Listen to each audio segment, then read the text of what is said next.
السلام عليكم ورحمة الله وبركاته. ازيكم عاملين ايه؟ معاكم هشام سيف. النهاردة هنتكلم عن ازاي اطلع على التلفزيون في كلمتين وبس. لو انت جاي من عن طريق الفيسبوك فانت اكيد عارف ان انا طلعت كتير قوي على التلفزيون. النيل الثقافية، الدلتا، الاولى، التانية، المصرية، الصحة والجمال، الحدث، ولفيت معظم القنوات بس ما طلعتش القنوات التوب.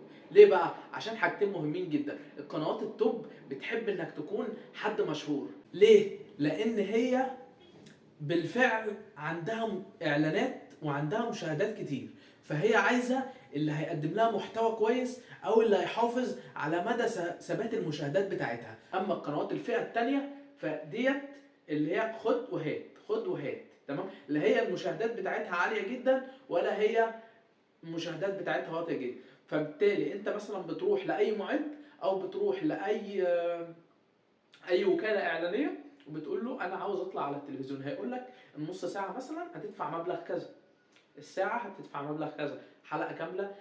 في ناس دلوقتي بتقول لك في درع كمان وفي هدية، وبيسوقوا نفسهم لأن البرنامج أصلا محتاج فلوس، محتاج إعلانات، محتاج رعاية. لو أنت المشاهدات مش عندك مش عالية قوي ومش متوسطة، يعني أنت المشاهدات عندك لسه بتبدأ وعاوز تطلع على التلفزيون، فبالتالي هتدفع.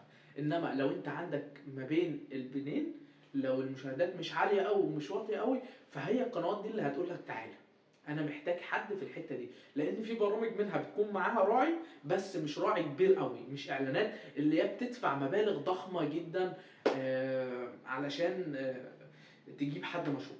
ماشي، دي حاجه. تمام. فانت بيجيبوك وبيكون معاهم راعي فمش بتدفع فلوس. لو انت مثلا بتقدم محتوى على الفيسبوك، على تيك توك، على يوتيوب، في اي مكان، وما عندكش مشاهدات عاليه جدا بس المشاهدات بتاعتك في نفس الوقت مش ضعيفه جدا، يعني انت في النص في مرحله الزحف نحو الشهره، تمام؟ ديت حاجه. تمام. انما انت لو ما عندكش خالص ولسه بادئ فبالتالي هتدفع فلوس. تمام. القنوات المصريه، قنوات ماسبيرو، الاولى، الثانيه، المصريه، النيل الثقافيه، الدلتا، الصعيد، كل القنوات ديت ما حدش بيدفع عليها فلوس وهم بيحبوا المواهب. يعني انت لو ليك تواصل مع اي حد هناك معد، تمام، او مش معد، او مثلا شغال في البرنامج في اي صفه مثلا، هيعرف يوصلك وهتعرف تطلع. انا مثلا واحد بداتها بالدلتا، تمام، قناه الدلتا لان انا من المنوفيه تبع الدلتا. بداتها كنت اعرف معد، تعالى رحت ما دفعتش فلوس وما خدتش فلوس، عادي طلعت استفدت من المحتوى بس اسمي طلعت على التلفزيون. بس كانت الخطوه الاولى. بعد كده كلمتني الاولى والثانيه والمصريه، وبعد ما طلعت على القنوات دي ابتديت اتعرف على الفيسبوك ومحتوايا عالي. تمام. وبعد ما محتوايا عالي شويه، مش عالي قوي، ما ضربتش ترند، طلبتني القنوات اللي زي الصحه والجمال وزي الحدث. تمام. في قنوات بقى اعلى منها، تمام، ديت اللي انت لازم تكون حد مشهور جدا جدا جدا عشان تطلع عليهم. هم اللي بيقولك تعالى وساعتها انت بتاخد فلوس، مش بتدفع فلوس او ما بتاخدش فلوس.